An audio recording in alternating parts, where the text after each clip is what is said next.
Coffee and Ethiopia are so related. Some people say it's a way of showing love to one another. While I was growing up too, we see coffee as socializing between neighbors, living in a neighborhood. They gather around coffee to have a cup of coffee. Usually they don't have one cup, they have 3 cups. Ethiopia and coffee are intertwined. The country prides itself as being the birthplace of coffee, roughly discovered in the 9th century. The coffee origin story strongly influenced the culture, traditions and methods of how coffee is made throughout the country.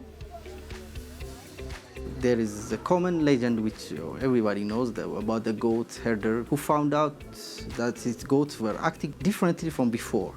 He was herding his goat in the Kaffa mountains, so he followed them what they were eating to be so active and so hyper. He found out that they were having reddish berries, and once they tasted that, they became so energetic and they jump around.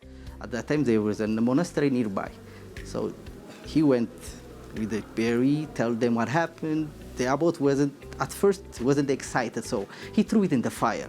They roasted it unintentionally. He saw the aroma of the smell of the coffee. He had to try it. So they washed it and so they tried it. That's why we started the coffee. Originally, it's traditional coffee in Ethiopia. Now things started changing. We go to machine coffee. I think now I prefer machine coffee than traditional coffee. I think because it comes fast. Traditional coffee needs processing. It needs minimum of 1 hour, 1.5 hours. When you come to machine coffee, you do it in 15 minutes. When they prepare the coffee traditionally, they have the small pots, the small glasses. These are called sini, and it's like pretty much a traditional cup that is used in Ethiopia when having coffee ceremony or drinking coffee. We have popcorn, which is also a popular snack while having the ceremony. This is called tar, which is grass. And when you're having a grand celebration like this, you have it all over your house and it just brightens it up.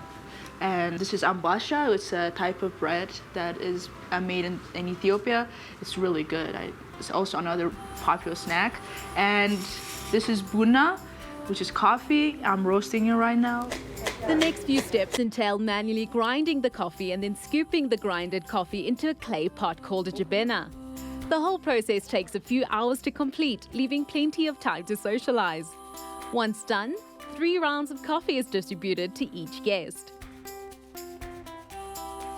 They drink the first cup, called abol. It's very strong. It has a lot of ground coffee. And the second, they put water in it. It's called tona. And they put water. For the first time, it's called baraka.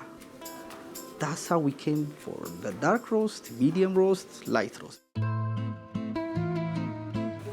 The first shop of coffee shops was opened in Italy. They came up with the machines. They brought it to Addis. We are the source of coffee. There's the demand of coffee. We can now serve forever in the pots in the traditional way. Yes, it's good. We have to find a quicker way, and here we are. Established in 1953, this coffee shop is part of the first coffee roasting company in Ethiopia. Since the opening of this shop, we have machinery who dates back to the starting of this business. So we only use authentic, old machinery. We had to find a way to serve it quickly and efficiently. They had to taste that good Ethiopian coffee. So we had to bring the Italian machines along to spice our flavorsome coffee. Italian machine coffee rapidly changed the pace of how coffee is made in Ethiopia. In the streets of Addis Ababa, you are spoiled for choice when looking for a quality cup of coffee. The smell radiates in the air, the beans flow in their bloodstream. It's more than just a drink, it's part of who they are.